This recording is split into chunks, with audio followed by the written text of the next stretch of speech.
नमस्कार मंडळी, कसे आहात सगळे मस्त मजेत असतात तर आपल्या चॅनल वरती मी सगळ्यांचे स्वागत करते। यावर्षी गुरुपौर्णिमा कधी आहे, काय केले पाहिजे काय नाही केले पाहिजे, भगवान विष्णूंची कशी पूजा केली पाहिजे हे आपण आजच्या व्हिडिओमध्ये पाहणार आहोत। त्याआधी चॅनलला अर्धवट सोडून जाऊ नका। चॅनल वर नवीन असाल तर सबस्क्राइब करा आणि चॅनलला लाईक करा। तर चला व्हिडिओला सुरुवात करूया मित्रांनो। यंदाची गुरुपौर्णिमा अत्यंत पवित्र आणि महत्त्वाची मानली जाते।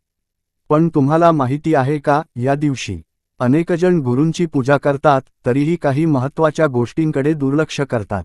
परंपरेनुसार योग्य श्रद्धा आणि विधीने गुरूंचे पूजन केल्याने ज्ञान, सकारात्मकता आणि आध्यात्मिक प्रगतीची भावना दृढ होते। या व्हिडिओमध्ये आपण जाणून घेणार आहोत, यंदा गुरुपौर्णिमा नेमकी कोणत्या दिवशी आहे, पूजा करण्याची योग्य वेळ कोणती, पूजा साहित्य काय लागते, गुरूंना कोणता नैवेद्य अर्पण करावा आणि भगवान विष्णूंची कृपा मिळावी अशी प्रार्थना कशी करावी। तसेच काही परंपरेने सांगितलेल्या गोष्टीही जाणून घेऊ ज्या अनेकांना माहिती नसतात। म्हणून हा व्हिडिओ शेवटपर्यंत नक्की पहा, कारण शेवटी मी एक असा सोपा उपाय सांगणार आहे जो गुरुपौर्णिमेच्या दिवशी अनेक भक्त श्रद्धेने करतात। चला तर मग सुरुवात करूया। गुरुपौर्णिमेची तारीख काय, पौर्णिमेला अशी करा गुरूंची पूजा मिळेल भगवान विष्णूंची कृपा।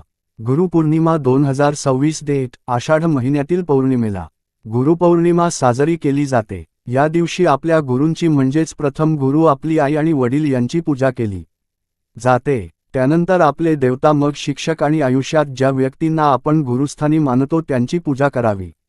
तसेच भगवान विष्णूची पूर्ण या दिवशी विधिपूर्वक पूजा केली जाते। मात्र यंदा गुरुपौर्णिमा केव्हा आहे व पौर्णिमेची पूजा कशी करावी जाणून घेऊयात। गुरुपौर्णिमेच्या दिवशी आपल्या गुरूंची पूजा करण्याचे विशेष महत्त्व असते। या दिवशी भगवान विष्णूंची पूजा केली जाते। तसेच घरोघरी भगवान सत्यनारायणाची कथा सांगणे हे विशेष महत्त्वाचे मानले जाते। महर्षी वेदव्यासजींचा जन्मही याच दिवशी झाला होता, म्हणूनच याला व्यास पौर्णिमा असेही म्हणतात। असे मानले जाते की या दिवशी भगवान सत्यनारायणाची कथा वाचल्याने तुमच्या घरात सुख आणि समृद्धी येते आणि घरातून सर्व प्रकारची नकारात्मक ऊर्जा दूर होते। आषाढ महिन्याच्या या पौर्णिमेच्या दिवशी नदीत स्नान करणे आणि दान करण्याचे महत्त्व शास्त्रांमध्ये सांगितले आहे। या दिवशी भगवान विष्णूंसह देवी लक्ष्मीची विशेष पूजा केली जाते। त्यामुळे यंदा गुरुपौर्णिमा केव्हा आहे याची नेमकी तारीख व पूजा विधी जाणून घेऊयात। गुरुपौर्णिमा तारीख हिंदू पंचांगानुसार यंदा 2026 मध्ये गुरुपौर्णिमा जुलै 29 रोजी साजरी केली जाईल। पौर्णिमा तिथी जुलै 28 रोजी रात्री 9:36 सुरू होईल व जुलै 29 रोजी रात्री 8:07 संपेल। त्यामुळे उदयतिथीनुसार पौर्णिमा जुलै 29 रोजी असणार आहे। यावेळी पूजेचा शुभ मुहूर्त सकाळी 5:41 ते सकाळी 9:04 असेल। गुरुपौर्णिमेचे महत्त्व पौराणिक मान्यतेनुसार सुमारे 3000 वर्षांपूर्वी वेदव्यासजींचा जन्म आषाढ शुक्ल पौर्णिमेला झाला होता। म्हणून दरवर्षी हा दिवस गुरुपौर्णिमा म्हणून साजरा केला जातो। हा दिवस वेदव्यासजींना समर्पित आहे। या दिवशी त्यांनी भागवत पुराणाचे ज्ञान दिले। गुरुपौर्णिमेला व्यासपौर्णिमा असेही म्हणतात। तसेच पौर्णिमा असल्याने या दिवशी भगवान विष्णू आणि देवी लक्ष्मीची पूजा केली जाते। या दिवशी गुरूंचा आदर केला जातो आणि त्यांना गुरुदक्षिणा देखील दिली जाते। या दिवशी गुरु आणि वडीलधाऱ्यांचा आदर केला पाहिजे। जीवनात त्यांच्या मार्गदर्शनाबद्दल कृतज्ञता व्यक्त केली पाहिजे। गुरुपौर्णिमेला उपवास, दान आणि उपासनेचेही महत्त्व आहे। उपवास आणि दान केल्याने ज्ञान मिळते आणि मोक्ष मिळतो।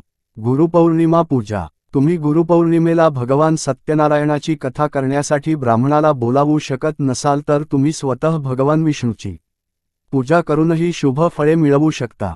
भगवान विष्णूच्या पूजेमध्ये तुळशी, धूप, दिवा, सुगंध, फुले आणि पिवळी फळे अर्पण करा। श्री हरीचे स्मरण करा आणि तुमच्या इच्छा त्यांना सांगा। भक्तीने पूजा करणे महत्त्वाचे आहे। पूजा केल्यानंतर देवाला विविध प्रकारचे पदार्थ अर्पण करून नमस्कार करा। त्यानंतर आरती करून सर्वांना प्रसाद वाटा।